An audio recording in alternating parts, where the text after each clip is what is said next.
Hello friends, I'm Sonu Kasan, your SSC and English teacher, and this is the book exercise of the chapter Kingdoms, Kings, and an Early Republic, Class 6th, History, SST. So let's start the book exercise of this chapter. The very first question is it right, true, or false? तो सबसे पहले आपका question है true false लिखने हैं. First है आपका A, rajas who let the Ashwamedh horse pass through their lands were invited to the sacrifice. ये ट्रू है, ठीक है, आपको ट्रू लिख देना है इसे. सेकंड आपका है B option, the charioteer sprinkled sacred water on the king.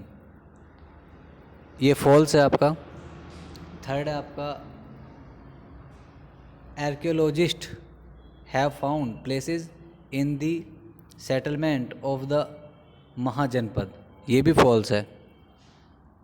D, pots to store water to store were made out of painted grey ware. ये भी आपका फॉल्स है. ग्रे वेयर से नहीं बने होते थे वो, ठीक है. तो फिर आपका है question, many cities in the Mahajanapadas were fortified. ये ट्रू है. Many cities in the Mahajanapadas were fortified मतलब बहुत सारी सिटीज़ के चारों ओर उसकी किलेबंदी की जाती थी, उसकी चारों तरफ बड़ी बड़ी दीवार बनाई जाती थी. नेक्स्ट क्वेश्चन आपका है सेकंड क्वेश्चन, और मैं आपको क्वेश्चंस की पीडीएफ भी सेंड कर दूंगा अलॉन्ग विद द बुक, ये आपकी वीडियो लिंक के साथ, ठीक है. तो सेकंड आपका क्वेश्चन जो है आपको दिखाई दे रहा होगा, इसमें एक डायग्राम, इसमें आपको फिल इन करना है ना. ये आपको दिखाई दे रहा है, इसमें आपको फिल इन करना है. बीच में लिखा हुआ है in the middle the rajas of the महाजनपद.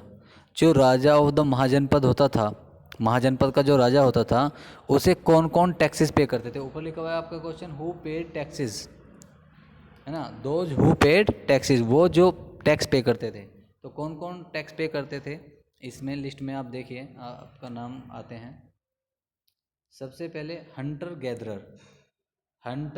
Gatherer, second farmers, third trades, fourth crafts persons, और नेक्स्ट हर्डर्स, ठीक है. ये ऐसा ही आपको डायग्राम अपनी नोटबुक में बनाना है. You have to draw this diagram in your notebook same to same and fill the answers as I told you. Okay, चलिए जी. आंसर थ्री से पहले अब मैं आपको क्वेश्चन थ्री बता देता हूँ. अब पीडीएफ भी मिलेगी क्वेश्चंस की, डोंट वरी. ओके, क्वेश्चन है, who were the group who could not participate in the assemblies of the ganas. जो गण जो होते थे, गण, उन गणों की असेंबलीज में कौन से ग्रुप जो थे वो पार्टिसिपेट नहीं कर सकते थे. आंसर्स है आपका, आंसर आपका है वुमन, औरतें, स्लेव्स यानी गुलाम, एंड कमकारस, जो कमकरस होते थे, could not participate in the meeting of in these assemblies. इन असेंबलीज में ये नहीं कर सकते थे participate. Woman, slaves and kammakaras.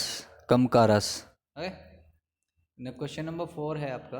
Question 4 मैं बता देता हूँ. क्वेश्चन 4 क्या है, why did the raja of mahajanapada, why did the rajas of mahajanapadas built forts. जो राजा ऑफ महाराजा पद थे वो फोर्ट क्यों बनाते थे. आंसर है आपका, forts were built by the rajas of the mahajanapada because people were afraid of attacks from other kings. दूसरे राजा थे, उनके अटैक से लोग अफ्राइड थे, डरे हुए थे. एंड नीडिड प्रोटेक्शन, और उन्हें प्रोटेक्शन की ज़रूरत होती थी. It is also likely that some rulers wanted to show how rich and powerful, कुछ राजा ये भी दिखाते थे उससे कि वो कितने ताकतवर और कितने धनी हैं, कितने रिच हैं। They were by building large tall and impressive walls around their cities, है ना। वे क्या करते थे, अपने मतलब शहर के चारों ओर बड़ी बड़ी और ऊंची ऊंची दीवारें बनवाते थे। क्वेश्चन 5 है हमारा। क्वेश्चन 5 में कहा गया है, in what ways the present day elections different from the ways in which rulers were chosen in जनपदाज।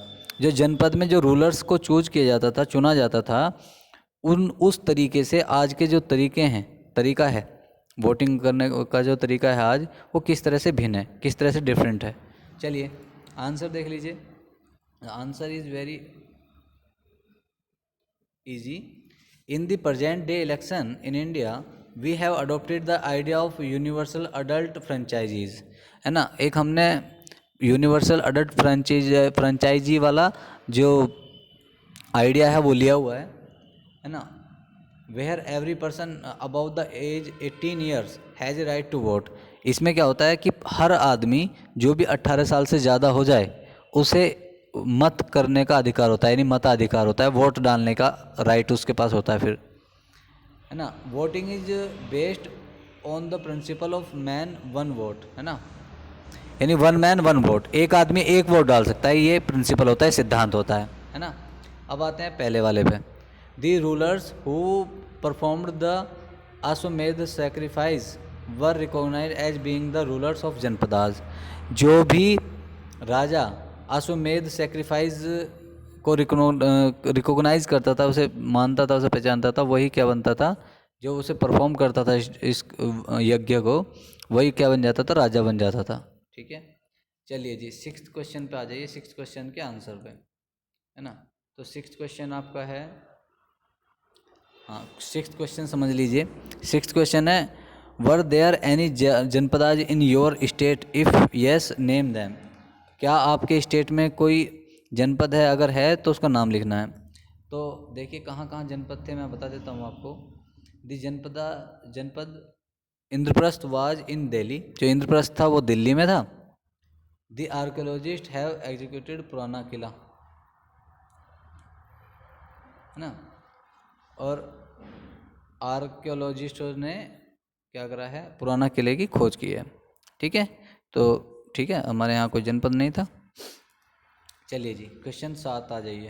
Question 7 में आंसर है, ये क्वेश्चन 7 का आंसर है, लेकिन क्वेश्चन क्या है, क्वेश्चन मैं बता देता हूँ आपको। सबसे पहले हाँ जी, क्वेश्चन है, find out whether any one of the group mention in the answer 2। जो आंसर 2 लिखवाया था, मैंने आपको फिल इन करवाया था, पे टैक्सेस टुडे, क्या उनमें से कोई अभी भी टैक्स को पे करता है।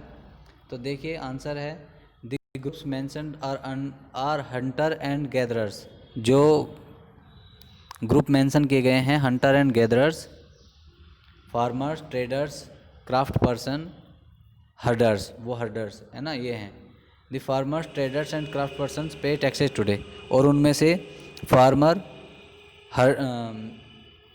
ट्रेडर्स यानी व्यापारी, एंड क्राफ्ट पर्सन जो मतलब क्राफ्ट बनाते हैं, हस्तकलाकार होते हैं, वो आज भी क्या करते हैं, टैक्स पे करते हैं। नंबर 8, क्वेश्चन नंबर 8 है, find out whether the groups mentioned in the answer 3 having voting rights at present. तो जो तीसरे क्वेश्चंस में आपने पढ़ा था कि कौन कौन वोट कर सकते हैं, है ना, जो असेंबली होती थी उसमें कौन कौन जा सकते थे, क्या उनमें से वो अभी भी उनके पास अधिकार हैं या नहीं है, वो आंसर आपको करना है। तो आपका आंसर है,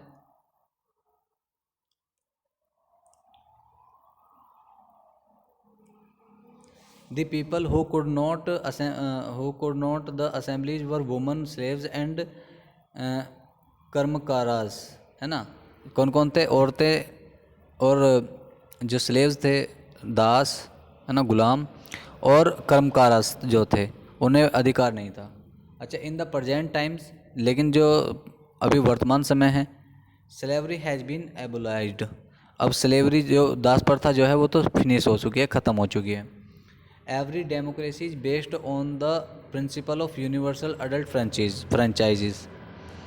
जितनी भी डेमोक्रेसी हैं, डेमोक्रेसी मीन्स गणतंत्र, जहाँ लोगों को वोट करने का अधिकार होता है, अपने नेता चुनने का अधिकार होता है, हर डेमोक्रेसी में यूनिवर्सल अडल्ट फ्रेंचाइजी का यूज़ किया जाता है।